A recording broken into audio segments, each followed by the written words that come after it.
Go check out episode 568 of the Lantern Cast, where I joined Mark and Corwin to discuss Deadpool and Wolverine, and then episode 570, where Chad, Mark, and I talk at length about the 0 Hour 30th Anniversary Special. You can listen to both of those episodes and so much more at lanterncast.com or search Lanterncast in your podcast app of choice.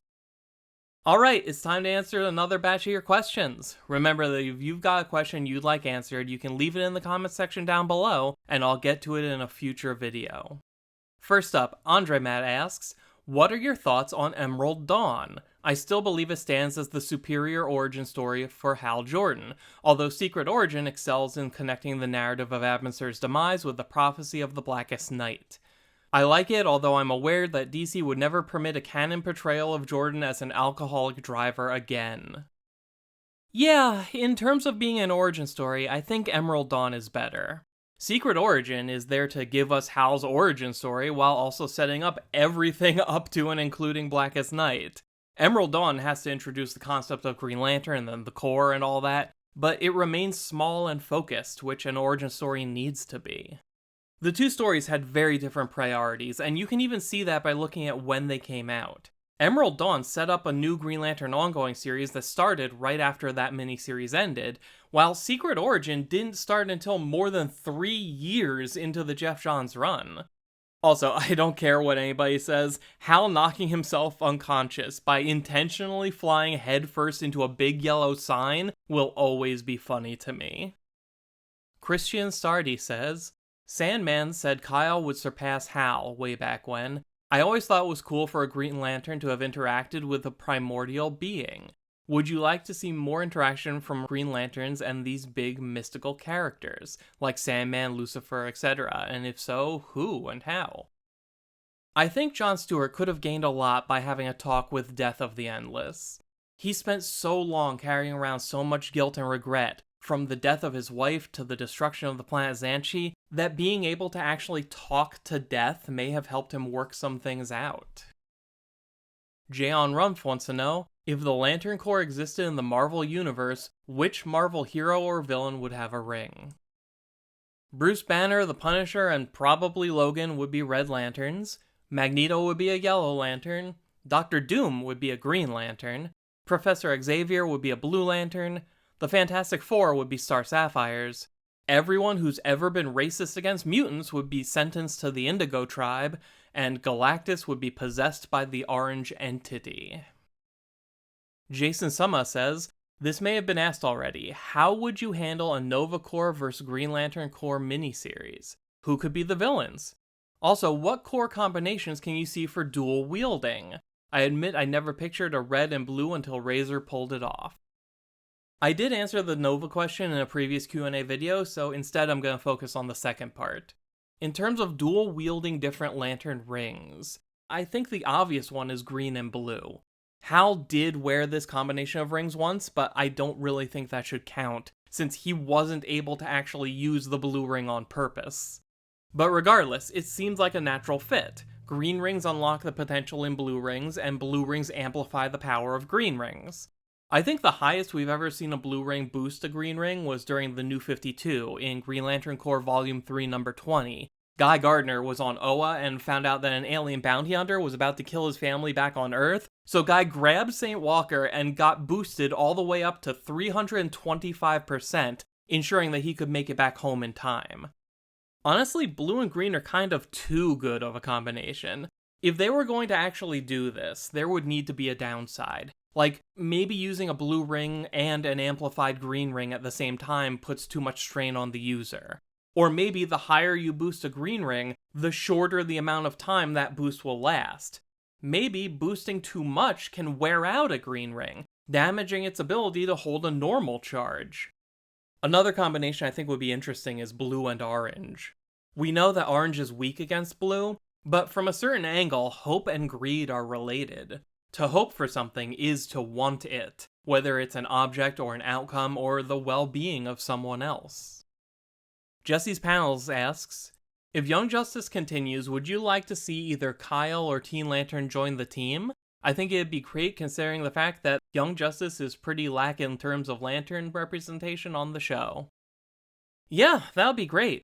I think I'd lean towards using Kelly, since I think a teenage lantern would be a lot of fun on a show like this. Though they could always mess with Kyle's age the same way they did with Zatanna and make him way younger, although that would put him a generation behind Wally, which would be weird.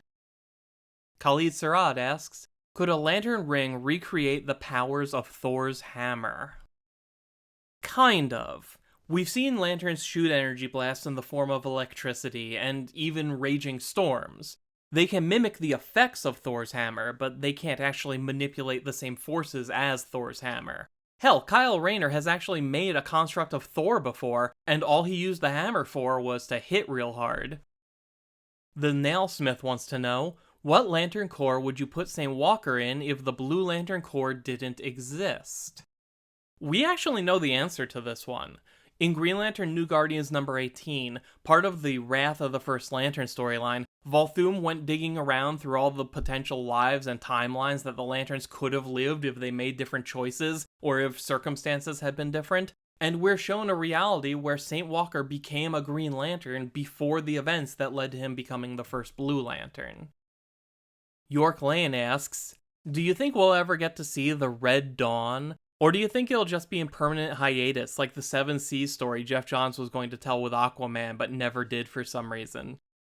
This is referring to the Red Lantern's plan to use the planet Earth as an incubator for a new Rage entity, which was set in motion in the first arc of the Green Lanterns book starring Simon Baz and Jessica Cruz at the beginning of the DC Rebirth era. I think it has been thoroughly forgotten, but that doesn't mean it's gone forever. I say this all the time. Everything in DC and Marvel comes back around eventually. Everything. It might take another 30 years, but somebody will eventually write a story about it. Another one from Andre Matt. Identify an artist who has never illustrated a Green Lantern book but you believe would excel at it. As a bonus, share the name of your favorite Green Lantern artist. I'll do you one better. I'll give you an entire super team of my favorite Green Lantern artists. In no particular order, Darryl Banks, Patrick Gleason, M.D. Bright, Cully Hamner, Jamal Campbell, and Ronan Cliquette. As for an artist who's never worked on Green Lantern before, you know what might be fun? Chris Bachalo. It's way different from what we're used to, and definitely won't be for everyone, but he's incredibly good at conveying a moody atmosphere, and his creature work makes me really want to see what he does with a huge cast of aliens.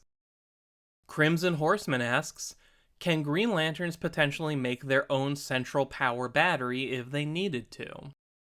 So, yes, but it's not something that just any Lantern can do. During the Lights Out storyline, the Green Lantern central battery on Oa was destroyed. John Stewart was able to build a new central battery on Mogo, but he needed the help of Nostromo, the guy who built the Indigo central battery. We don't know a whole lot about Nostromo. We tend to think of him as the equivalent of the guardian of the Indigo tribe. But he's kinda just a guy that lives on the planet that became the Indigo homeworld, who helped Abin Sur create the Indigo Lanterns. And a lot of that knowledge probably came from Abin's own research. The point is, a central battery is just a really big, really complicated machine that you can build without the Guardian's help, but only if you have the specific knowledge and skill set to do it. John Stewart might be able to do it again if he needs to, since he already learned how to do it once, but your average Green Lantern would have no idea what to do. Tevya Smoka asks, with Crisis on Infinite Earths animated trilogy ending the Tomorrowverse, I'm just wondering how you feel about DC making standalone animated movies again. How would you do another Green Lantern animated movie that's outside of any universe? I think everyone is ready for a nice, simple, standalone movie again. There's nothing wrong with a shared universe or a multiverse, but we don't need them all the time. I'd personally love to see another round of Green Lantern Emerald Knights, the anthology that adapted a handful of short stories from the comics and bookended it with this big cosmic battle as the framing device. It's a great way to explore a lot of Green Lantern history without having to commit to multiple movies, and the spotlight gets given to a lot of characters who would normally be ignored. Zeta Omega asks, was there an established reason why more people aren't chosen by multiple rings eventually? Surely Kyle can't be the only Lantern that's automatically sought out by other Corps' rings. So, Interesting fact about that. Kyle wasn't actually chosen by any of those rings. The Guardian named Sade wanted to save and or avenge Ganthet, who had been tortured and brainwashed by the rest of the Guardians, so she lashed out emotionally and was able to send one ring from every core to Kyle, because he also cares for Ganthet and has the potential to wield each ring. So Kyle's potential was very real, but it's something he had to work hard to cultivate, as we saw over the course of the New Guardian series, when he had to train with each individual ring and emotion before he could get it all to work. So really, nobody was chosen by multiple rings like Kyle was, including Kyle. And finally, Deacon Caldale wants to know, could it be possible for someone to keep their free will while wearing a red power ring by controlling their rage? Yes, I'm aware of the whole Red Lantern Civil War, but more like the user just isn't affected by the ring because of their control over their anger.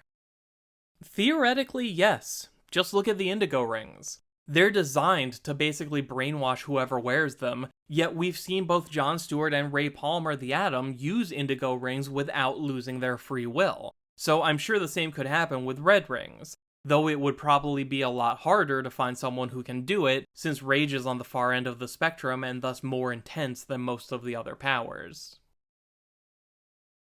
And that'll do it for this batch. If you have a question that you'd like answered, leave it in the comment section down below and I will get to it in a future video. Remember to subscribe if you haven't already, so you'll know when the next installment of this Q&A series comes out. Until then, thank you for taking the time to watch. My name is Dan. We'll talk again soon.